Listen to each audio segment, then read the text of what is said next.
what I was in and what I was in at that moment, what was around me, the people that was around me. I just always, I didn't know what, I didn't know how, but I knew, the Spirit of God in me knew. That's what it was. And I was just not at a level where I knew that. And so inside, I've always had this sense of someday my life has to change. It has to get better. And I guess that was seeing my mom change.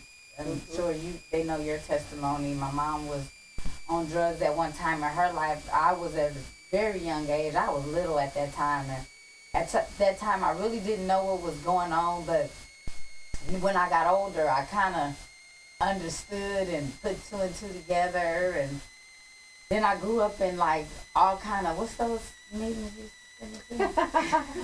12-step meetings. 12 steps.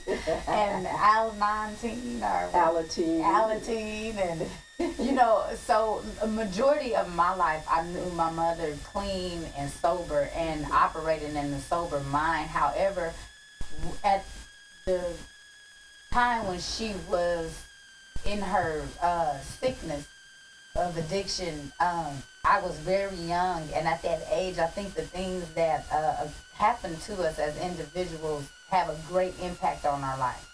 At that age, I was about, from the ages of I was born to about, when you got clean, when I was like 6, I think when I was like 6, 7. Yeah. When I was about 6, 7. So, all during that time, it was like, I learned how to cope with life in a very unproductive way, I guess, and it just stuck with me. My biological father wasn't there. He was doing what he do, or what he did, and he had other children, and my mother was there, and I found this out when I went to rehab behind smoking pot. But, that my mother had abandoned me in some way. And not intentionally, but because of her addiction, she was there. She was paying rent, and she made sure we had clothes on our back. She made sure we had food in our mouth to eat.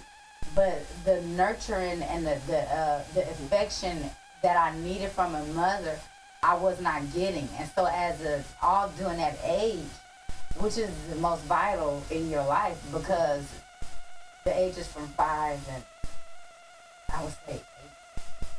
That whatever you get there, you're going to carry in your adulthood. So at that age, parents are responsible for teaching you how to be little adults and how to cope with life and learn, live life properly. And I wasn't really getting that. I was just kind of like on my own. I would always play outside when I wanted to and where I wanted to, and as long as I came in the house at night, and I wasn't missing, and nobody looked for me, and I didn't look for nobody. So it was like I kind of, did what I wanted to do even as a child. And as a child, that's a very dangerous thing, because then you have an adult that do whatever they want to do, which is very, very dangerous, because we all have laws. Even if you go to school, you have rules and regulations you have to abide by. So it is with your life. And I was not learning that, and it affected me in a way that had not so good effects on my life.